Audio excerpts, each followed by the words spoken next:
2월의 교회 주제가 교회의 기능에 충실하자입니다. 이 교회의 기능에는 네 가지가 있는데 제일 첫 번째 주에는 예배를 영과 진리로 드리자 하는 말씀을 살펴보았고, 두 번째 주에는 전도를 열심히 하자 하는 말씀을 보았고, 세 번째 지난주에는 다음 세대의 복음을 잇기 위해서 기독교 교육을 잘해야 된다 하는 말씀을 살펴보았습니다. 오늘은 교회의 기능 네 번째로 구제에 관해서 하나님의 말씀을 근거로 살펴보도록 하겠습니다. 내 구제함을 은밀하게 하라 그랬습니다. 성경에는 없는 말이지만은 우리가 흔히 산상수훈이라는 말을 씁니다.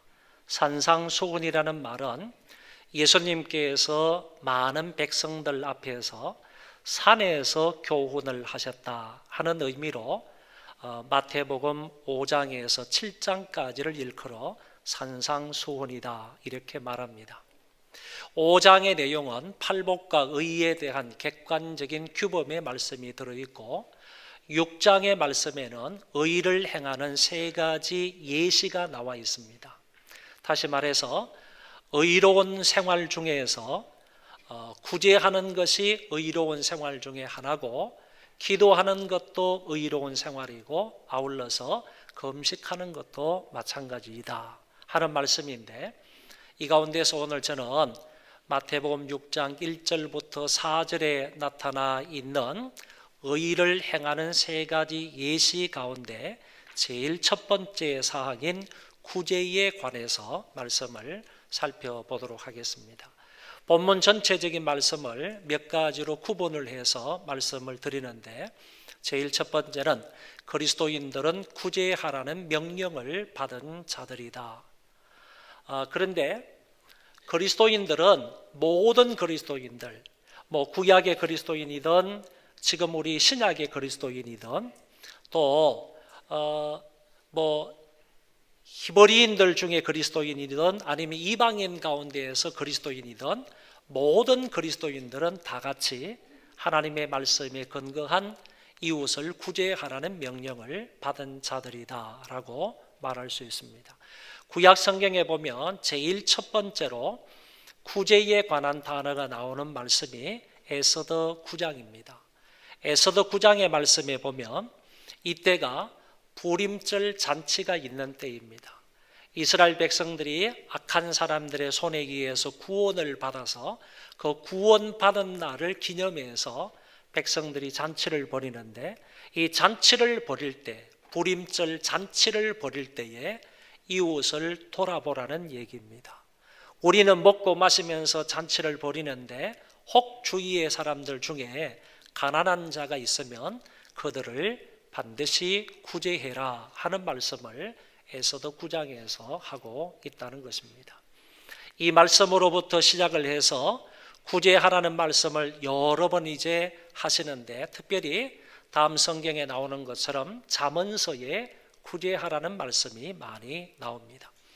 헛터 구제하여도 더욱 부하게 되는 일이 있나니 과도히 아껴도 가난하게 될 뿐이니라. 역설적인 말씀을 하셨습니다. 헛터 막 구제를 하는데도 그런 사람들은 구제할 게 더 많아지는 풍부한 삶을 누리게 되는 것이고, 과도히 아껴서 저축을 많이 해도 그 저축하기 위해서 쌓아둔 그 재물로 인해서 그게 무너짐으로 자기가 해를 받을 수 있다 이렇게 말씀을 하십니다. 구제를 좋아하는 자는 풍족하여질 것이요 남을 윤택하게 하는 자는 자기도 윤택하여지리라. 아멘 하는 사람에게 이 말씀이 그대로 이루어질 줄 믿습니다. 다시 말씀드립니다. 이 말씀대로 되기를 원해서 아멘 하신 분에는 이 말씀이 그대로 이루어질 줄 믿습니다. 헛터 구제하는데 그 사람의 삶이 풍족하게 된다고 했고, 남을 윤택하게 하는 사람이 오히려 자기의 삶이 윤택하여진다. 성경은 이렇게 가르쳐주고 있습니다. 이것뿐만 아니라 가난한 자를 구제하는 자는 궁핍하지 아니하려니와 못 본 채 하는 자에게는 저주가 크리라. 그러니까 우리 주변에는 항상 가난한 사람이 있습니다. 성경에도 그렇게 말씀하셨습니다. 그런데 그 가난한 사람을 보고 그리스도의 사랑으로 그 사람을 섬기고 그 사람에게 나누어 주고 그 사람을 도와주면 그것이 내 삶의 윤택함이 되는데, 가난한 사람이 있는데도 못 본 채 하는 사람은 자기에게 저주가 된다, 이렇게 말씀하신 것이 나옵니다. 이런 면들을 볼 때 우리 주변에 가난한 사람이 있는 것은 우리에게 복을 주시기도 하시고 우리에게 저주를 가져오게도 하실 수 있는 그런 분이다 하는 사실을 우리는 알 수가 있는 것입니다. 그래서 성경 여러 군데 살펴보면 결국에는 우리 주변에 있는 고아와 과부나 나그네, 객들, 이런 사람들을 배려하고 대접하고 도와주라 하는 이런 말씀이 많이 있음을 볼 수가 있습니다. 약간 직접적인 표현은 아니지만은 간접적으로 이웃의 어려운 사람들을 도와주라는 말씀도 나옵니다. 신명기 14장의 말씀에 보면 너희 중에 분깃이나 기업이 없는 레위인과 내 성중에 거류하는 객과 및 고아와 과부들이 와서 먹고 배부르게 하라. 그리하면 내 하나님 여호와께서 내 손으로 하는 범사에 내게 복을 주시리라. 이 말씀에는 더 크게 아멘을 하셔야 되는데, 더 크게 여기 보니까 내 손으로 하는 범사에 내게 복을 주시리라, 범사에 복을 주시리라고 분명히 말씀을 하셨습니다. 이 말씀은 어떤 말씀인가 하면 이런 말씀이에요. 너희들이 추수를 할 때 타작을 다 하고 난 이후에 떨어져 있는 곡식들을 낱낱이 다 거두지 말라, 그런 얘기예요. 주위에 있는 가난하고 어렵게 사는 사람들이 주워서 먹을 수 있도록 떨어진 이삭들을 다 줍지 말고 떨어진 이삭은 남겨두라, 그런 얘기고, 뿐만 아니라 과일을 딸 때에도 막 저 꼭대기까지 있는 과일을 하나도 남김없이 다 따지 말고 과일을 조금 적당하게 남겨두라는 얘기입니다. 어려운 사람들 그걸 따먹고 생계를 유지할 수 있도록. 이런 말씀이 바로 이 말씀이에요. 주위에 있는 고아나 과부나 객이나 이런 사람들이 타작하고 나머지 그런 것들을 주워서 먹고 그 다음에 떨어져 있는 곡식들을 주워서 먹을 수 있도록 그들을 배려하고 그들을 구제하라는 말씀을 이렇게 하고 있는 것입니다. 이거는 당연히 해야 할 일임에도 불구하고, 어쩌면 당연히 해야 되잖아요. 우리는 같이 함께 살아가는 공동체니까 당연히 해야 됨에도 불구하고 이렇게 하는 사람들에게 하나님께서 손으로 하는 범사에 잘 되게 하시겠다고, 복을 주시겠다고 약속을 하신 것입니다. 더 나아가서 보겠습니다.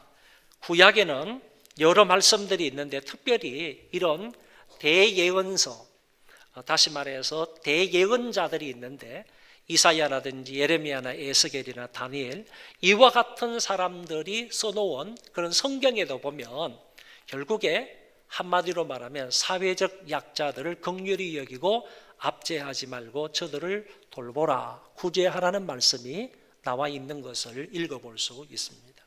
여러분, 왜 이런 성경에서 선지자들이 사회적인 약자들을 절대로 압제하거나 그 사람들을 긍휼히 여기지, 압제하고 그 다음에 그 사람들이 가지고 있는 것을 빼앗지 말라고 하셨는가 하면은 하나님이 사회적 약자 편이기 때문이다. 성경은 이렇게 말씀하고 있는 거예요.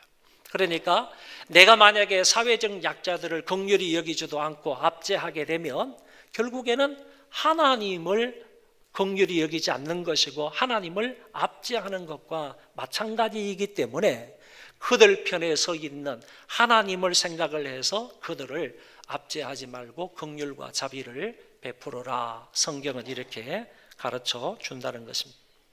이것뿐만 아니라 신약으로 넘어가서도 누가복음 11장에 구제하라는 말씀이 나오고 12장 33절에도 보면 예수님께서 이렇게 말씀을 하셨습니다. 이 성경은 다 같이 한번 읽어보겠습니다.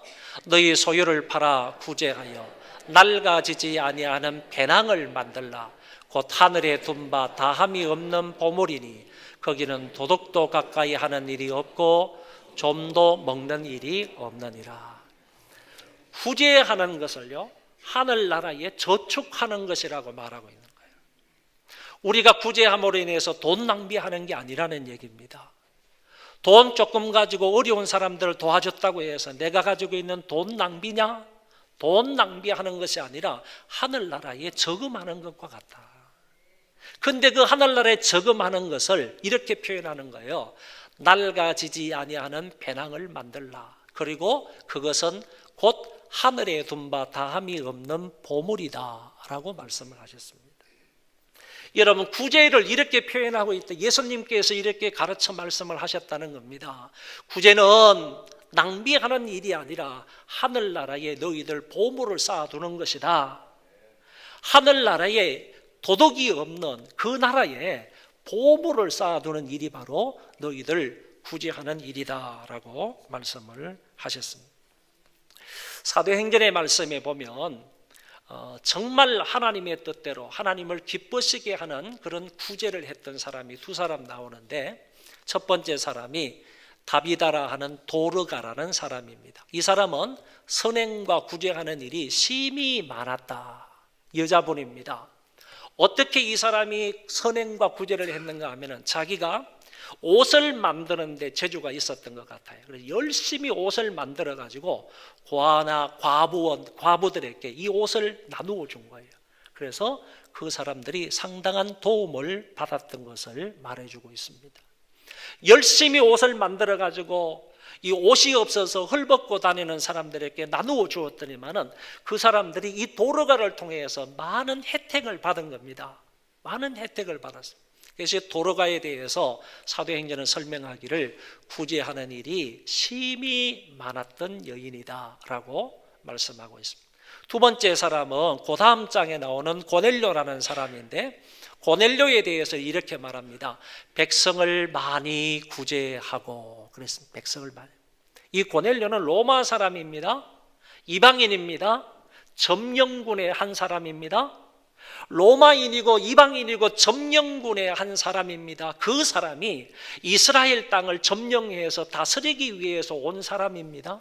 그럼에도 불구하고 이 사람은 이방인으로서 유대 백성들을 많이 구제했다, 그런 얘기입니다.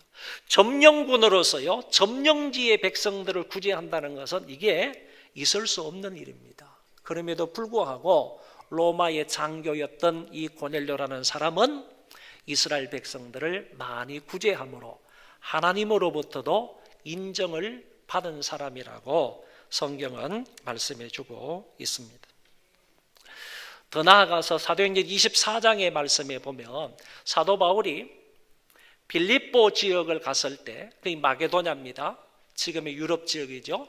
터키 지역에서 이스탄불에서 배를 타고 조금만 가면 지금 마게도냐 지역이 나오는데, 그 마게도냐 지역에 갔을 때 빌립보 교훈들이 극한 가난 중에 풍성한 헌금을 해 주었어요. 제가 말씀을 드린 적이 있어요.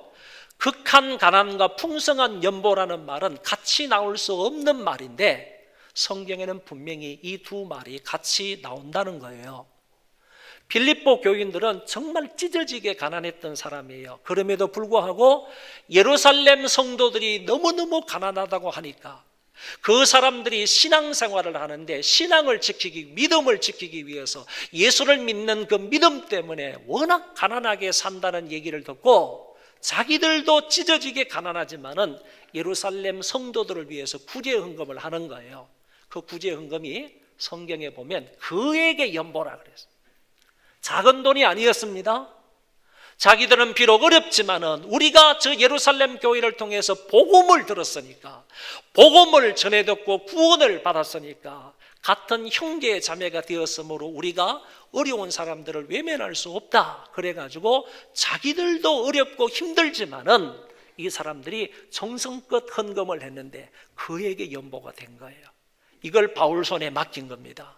바울은 이것을 가지고 3차 전도여행까지 다 마치고 나서 예루살렘을 들리게 되는데, 예루살렘을 들렸을 때 이렇게 말하는 거예요. 여러 해 만에 내가 내 민족을 구제할 것과 재물을 가지고 와서, 이제 그 재물을 가지고 와서, 구제 헌금을 가지고 와서 예루살렘 성도들을 도울 수 있게 되었다고 말하고 있는 것입니다. 정말 멋지게 크게 구제 헌금을 했던 빌립보 교회의 성도들의 일면을 보여주고 있습니다.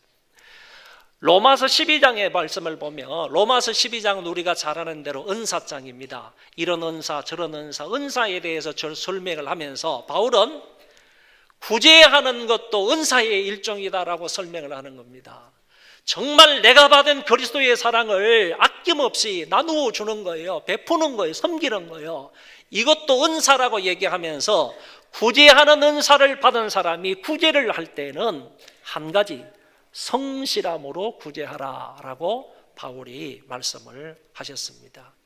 에베소서 4장에서는요, 도둑질하는 자는 다시 도둑질하지 말고 돌이켜 가난한 자에게 구제할 수 있도록 자기 손으로 수고하여 선한 일을 하라고 하셨습니다. 마지막으로 디모데전서의 말씀에 보면 교회의 일꾼인 교회의 지도자인 이 감독이 되는 데 있어서 하나의 자격은 뭐냐?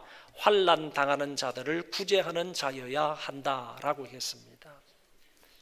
여러분, 이런 말씀들을 보았을 때 다시 말해서 구약에 구제하라는 말씀과 신약에 나와 있는 구제하라는 말씀들을 볼 때 오늘 저와 여러분들은 하나님의 백성으로서요 성경을 통해서 구제하라는 명령을 받은 자들이다라는 것입니다.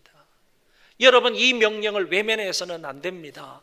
구약의 하나님께서 신약의 그리스도께서 또는 바울이요 저와 여러분들을 향해서 가난한 이웃들을 구제하라는 얘기예요. 고아와 과부들을 돌보라는 얘기입니다. 어려운 환경 속에 있는 사람들에게 내가 가지고 있는 범위 내에서 그들을 도와주라는 얘기예요.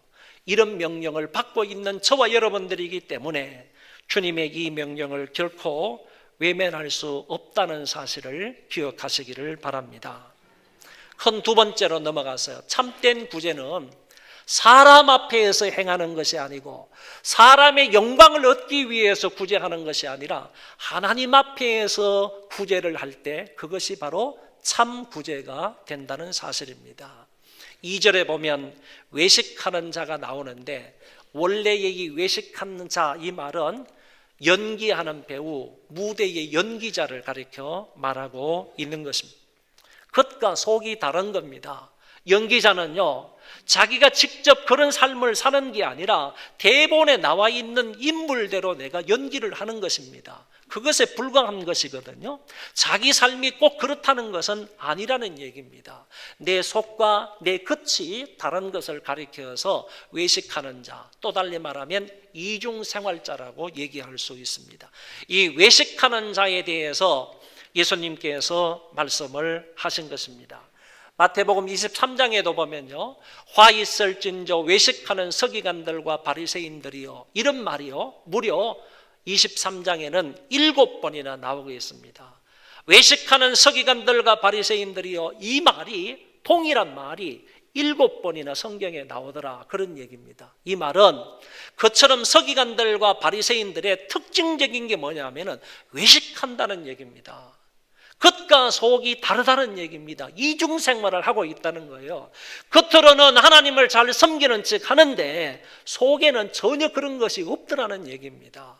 이런 외식하는 자, 형식주의자라고 예수님께서 강하게 책망하시는 말씀이 거기에 나옵니다.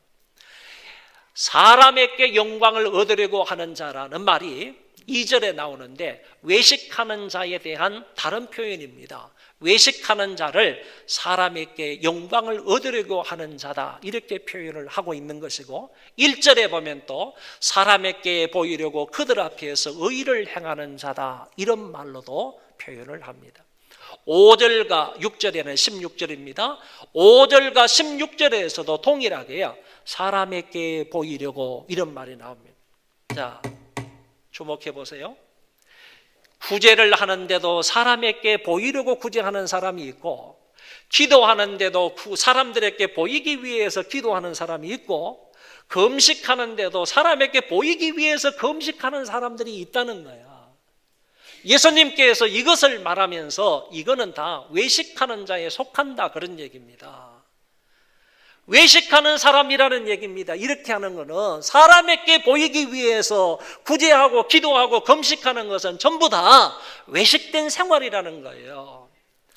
유대인들은요, 제일 밑에 있는 것처럼 유대인들, 특별히 이 바리새인들은 어떻게 구제를 했느냐 하면 이렇게 구제를 했어요.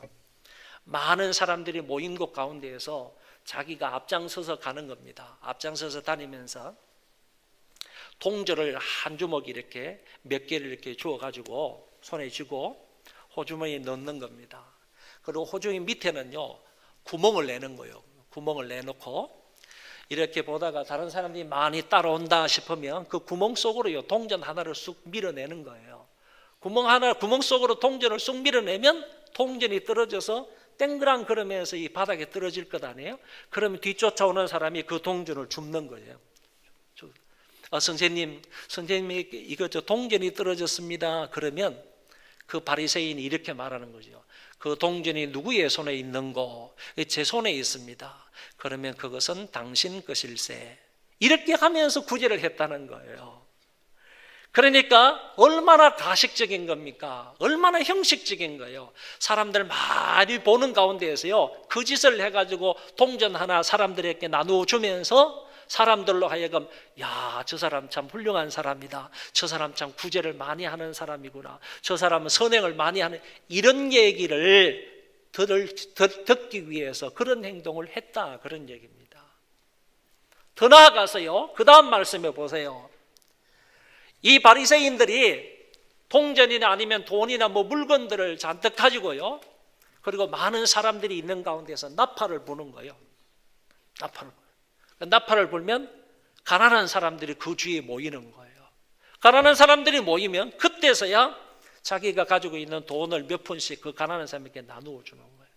그러면 지나가는 많은 사람들 가운데에서, 그리고 많은 가난한 사람들이 올 것 아닙니까? 무슨 소리를 듣고? 나팔 소리를 듣고 오는 거예요.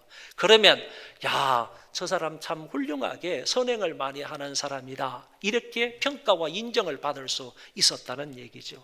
이런 모습으로 선행과 구제를 했던 사람들이 유대인 중에 바리새인들이었다, 그 말입니다. 예수님께서 오늘 본문에 말씀하시기를 이런 것들은 가식적이고 형식적이고 위선적인 구제라는 거야. 그러시면서 하시는 말씀이 너희 앞에서 나팔을 불지 말라고 하셨습니다.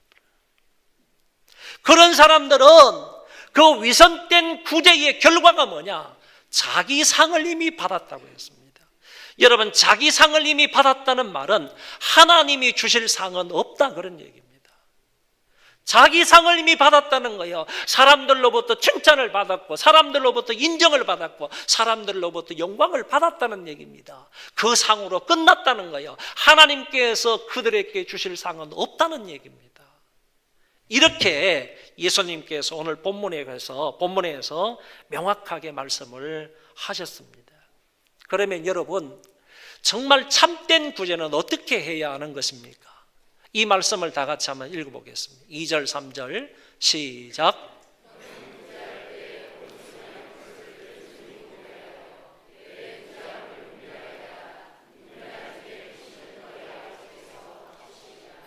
다시 말하면요, 은밀하게 구제하라 하는 말씀입니다. 여러분, 은밀하게 구제하라 하는 이 말씀이 무슨 뜻인가 하면은 저는 이렇게 생각을 합니다. 노트에 그 사실을 기록하지 말라는 뜻이다. 내가 선행 하나 해놓고 나서 남을 좀 구제해놓고 난 이후에, 남에게 조금 뭔가를 베풀고 난 이후에 집에 와가지고 내 노트에 기록을 하는 겁니다. 오늘 누구한테 20만 원 좀 이렇게 해서 막 이렇게 노트에 기록해 놓는 거 있잖아요. 노트에 기록해 놓지 말라 이겁니다. 은밀하게 하라, 그런 뜻이고, 더 나아가서요, 내 머릿속에도 남겨두지 말라는 얘기예요. 내가 저 사람을 언제 얼마를 도왔는데 머릿속에 남겨두지 말라는 얘기입니다. 그것까지 잊어버리라는 얘기입니다. 그러니까 오른손이 했는데 왼손이 모를 리가 있습니까? 다시 말해서 왼손이 하는 일을 오른손이 모를 리가 있나요? 몸에 하나 붙어 있는 지체들인데 그걸 모르겠습니까? 그것처럼 이걸 하고 나서 이게 모를 정도로 잊어버리라는 얘기입니다. 기억 속에서 파내라는 얘기입니다. 없애버리라는 얘기입니다. 이런 구제가 될 때에, 그런 구제가 하나님이 기뻐하시는 참된 구제이다라고 말씀을 하셨습니다. 유대인의 성전에 가면요, 작은 방 하나가 있는데 저 작은 방이 침묵의 방이라는 방이 있습니다. 그래서 조금 여유가 있는 사람은요, 이웃들을 도와주기 위해서 돈도 그 침묵의 방에 아무도 모르게 한쪽 귀퉁이에다가 갖다 놓습니다. 옷이 2벌 있는 사람은요, 1벌 옷을 그 방에다가 갖다 놓습니다. 곡식이 좀 있다 그러면 곡식 있는 사람은 아무도 모르게 그 방에 들어가서 곡식을 갖다가 놓습니다.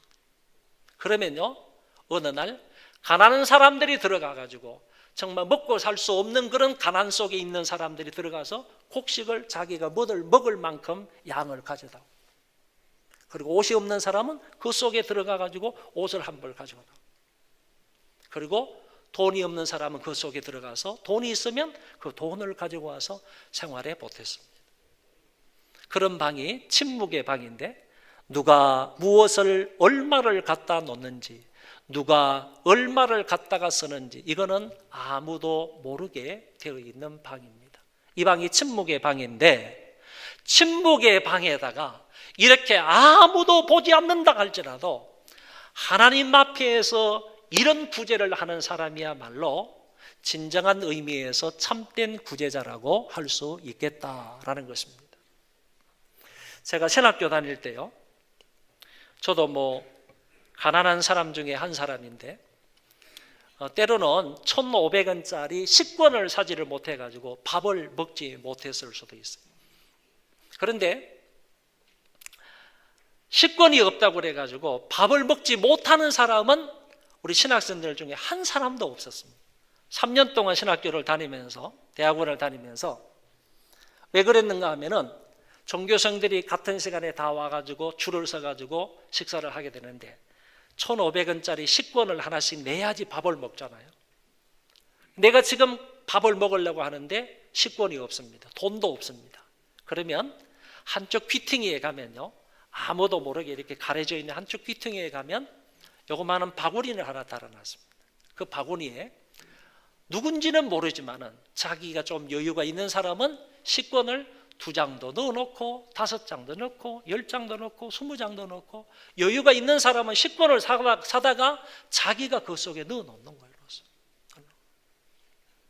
아무도 모르는 겁니다. 그러면 내가 지금 배가 고픈데 식권을 살 돈이 없다 그러면 그쪽에 가가지고 하나를 집어와가지고 내가 그걸 내고 밥을 먹는 거예요. 밥을 먹는 거예요. 그런데 그 식권 넣는 바구니처럼 돼 있는 이거는요, 항상 가도 식권은 항상 이렇게 채워져 있습니다. 항상 식권이 있다니까요. 누가 넣어놓는지는 모르지만 항상 거기에는 식권이 차 있습니다. 나중에 한 일이지만은요, 저희 동기 중에 좀 여유가 있었던 사람이 있었어요. 그 사람이 누구냐면 국가 축구대표 선수인 이영무라는 사람이 있죠.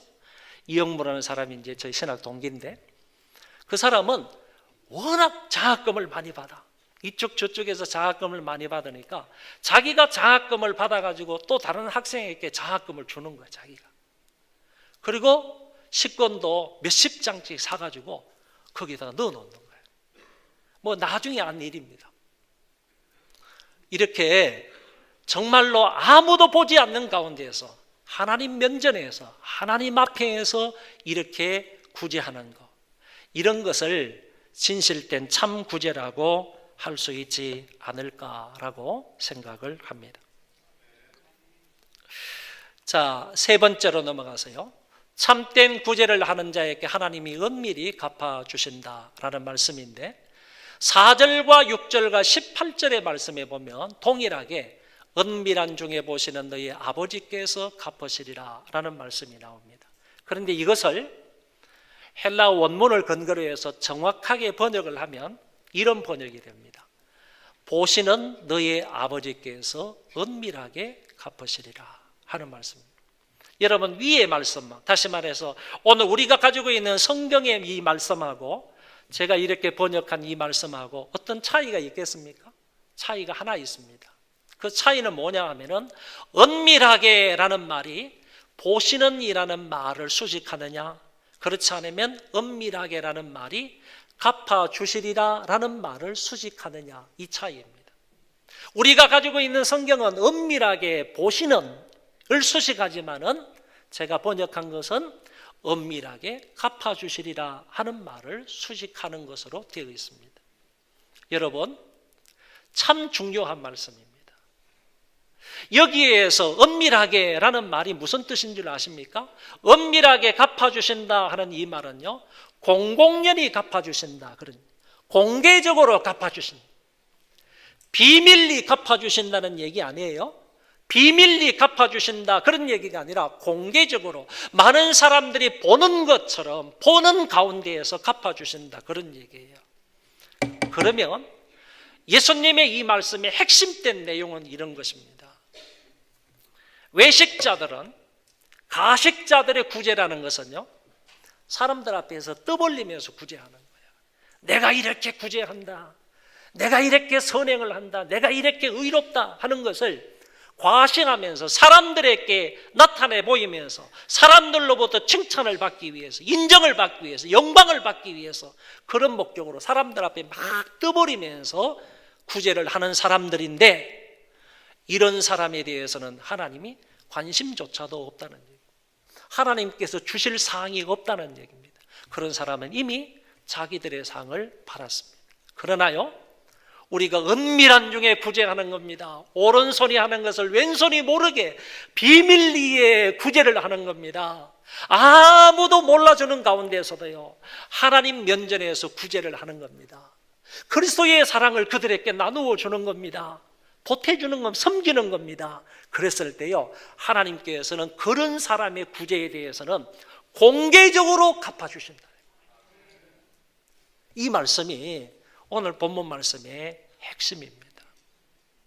떠버리면서 구제하는 사람에게 하나님께서 갚아주실 것이 없지만은, 보상해 주실 것이 없지만은, 그러나 비밀리에 공개적으로 하나님 면전에서 구제하는 사람에게는 하나님께서 그 사람에게는요, 공개적으로 공공연하게 그들에게 갚아주시고 보상해 주신다고 말씀하여 주셨습니다.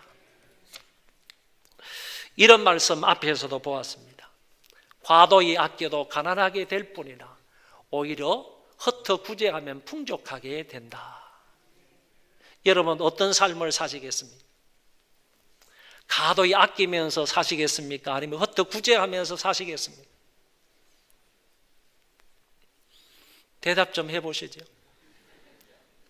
아끼면서 사시겠어요? 아니면 흩어 구제하며 사시겠어요? 대답이 시원찮대. 여러분, 어느 여집사님이 계시는데 이거는 실제적인 일입니다. 이 집사님이 사업을 했습니다. 처음에는 잘 됐어요. 그런데 나중에 망하기 시작을 했는데요, 사업이 쫄딱 망했습니다. 얼마의 빚을 졌는가 하면 100억의 빚을 졌습니다. 100억의 빚을 지고 난 이후에 이 여자 집사님이 성경을 보기 시작했습니다. 그럼 성경을 연구하기 시작했습니다. 성경을 보다가 성경 안에서 말씀하시는 경제 원리를 깨닫게 되었습니다. 하나님 앞에서 신앙생활을 할 때 이 돈에 대한 문제, 경제에 대한 이 문제를 하나님 말씀을 통해서 확실하게 깨닫게 되었습니다. 그리고 난 이후에 이 사람이 다시 사업을 시작했어요. 얼마의 빚을 졌다고 그랬습니까? 100억의 빚을 졌는데요, 4년 만에 빚진 100억을 다 갚았습니다. 이건 제 얘기가 아니고 그 집사님의 얘기입니다. 4년 만에 100억을 다 갚았습니다. 그리고 난 이후에 그 다음 해가 2014년인데 2014년 동안에 한 달에 1억의 순수입을 벌었다고 합니다. 놀라지도 않으시네. 한 달에 1억의 순수익을 벌었다니까요. 100억을 다 갚고 나서 2014년부터 한 달에, 지금은 어느 정도인지 모르겠어요, 2014년에 한 달에 1억의 순수입을 벌었다는 얘기입니다. 이분이 OK 운동을 벌이고 있어요. 영어의 OK 운동, 이게 아니라 5에다가 K. OK 운동을 벌이는데 OK 운동의 근거가 바로 이겁니다.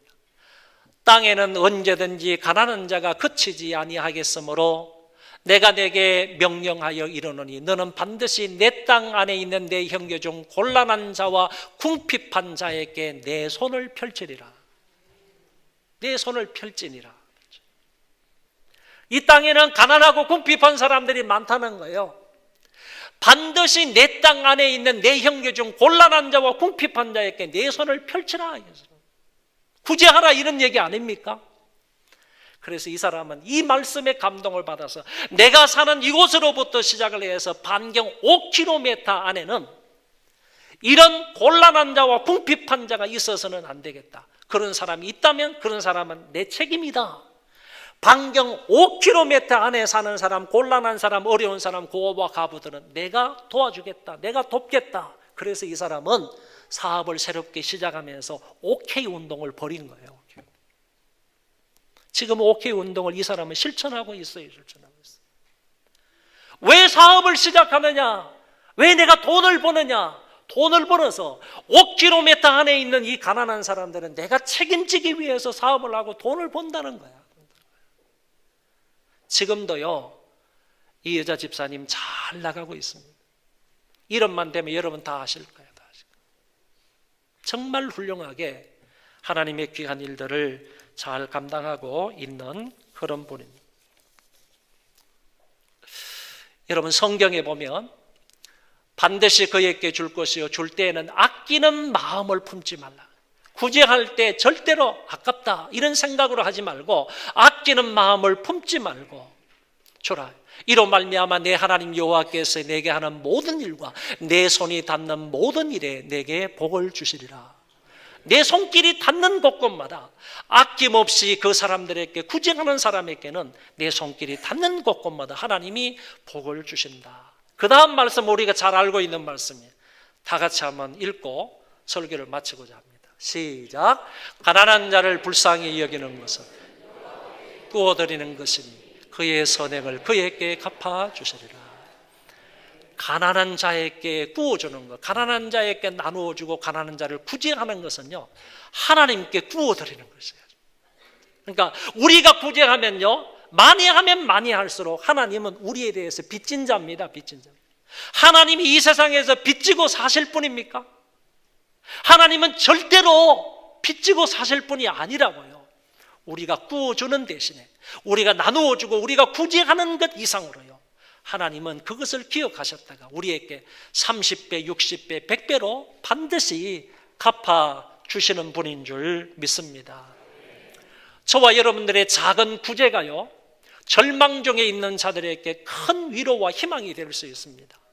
저와 여러분의 구제가요, 아프리카 아이들의 생명을 살릴 수도 있습니다.